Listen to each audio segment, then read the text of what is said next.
Change of state.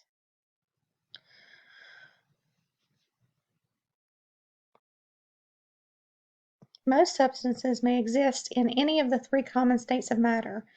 In a gaseous state, the molecular motion has completely overcome any attraction between the particles, and the particles are totally separate from each other. There are large spaces between the particles, and they move large distances between collisions. In the liquid state, the molecular motion and the molecular attraction are more balanced.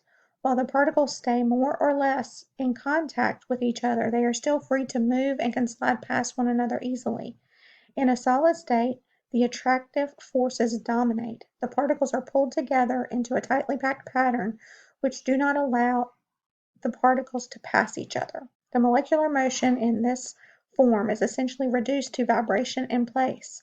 Increasing the temperature of a substance means increasing the molecular motion, kinetic energy, of the molecules in the substance. The phase in which a substance exists is a result of a competition between attractive forces and molecular motion. For most substances, when the temperature of a solid is raised enough, the substance changes to a liquid, and when the temperature of the liquid is raised high enough, the substance changes to a gas. We typically visualize a solid as tiny particles in constant motion held together by attractive forces. As we add heat to a solid, the motion or kinetic energy of the particles increases. At some temperature, the motion of the particles becomes great enough to overcome the attractive forces. The thermal energy that was added to the solid up to this point was absorbed by the solid as kinetic energy, increasing the speed of the molecules. The lowest temperature at which the particles are able to exist in the liquid form is called melting point. In order for molecules to actually separate from each other, more energy must be added. This energy is called heat of fusion, or heat of melting.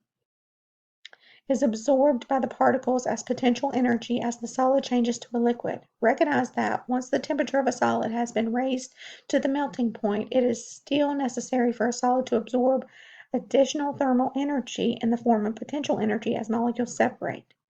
The boiling point of a liquid is the temperature at which the particles have sufficient molecular motion to exist in the form of a gas. Once again, however, in order for the particles to separate to a gaseous form, they must absorb a sufficient amount of potential energy. The amount of potential energy necessary for a phase change to gaseous form is called heat of vaporization.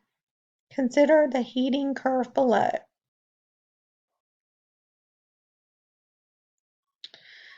The heating curve shown is for water, but other substances have similarly shaped heating curves. Suppose you begin with solid water, ice, at negative 30 degrees Celsius and add heat at a constant rate. The heat you add in the beginning will be absorbed as kinetic energy, and the temperature of the solid will increase. When you reach a temperature of 0 degrees Celsius, the melting point of water, the heat you add is no longer absorbed as kinetic energy. Instead, the added heat is absorbed as potential energy, and the particles separate from one another. During the flat part of the curve labeled melting, heat is being added constantly, but the temperature does not increase. At the left edge of this flat line, the water is a solid. By the time enough heat has been added to get to the right edge, the water is a liquid, but maintains the same temperature. Once all of the water is in liquid form, the added heat will once again be absorbed as kinetic energy, and the temperature will increase again. During the time labeled water being heated as a liquid, all of the added heat is absorbed as kinetic energy. When a temperature of 100 degrees Celsius, the boiling point of water, is reached, the added heat is once again absorbed as potential energy, and the molecules separate from liquid form into gaseous form. When all of the substance has been converted into gas, the temperature will again begin to rise. Use the simulation below to further explore the heating curve for water and visualize how water changes at the molecular level during each phase illustrated in the graph. Make sure you launch and participate in this interactive. And then that's all you have to read for now.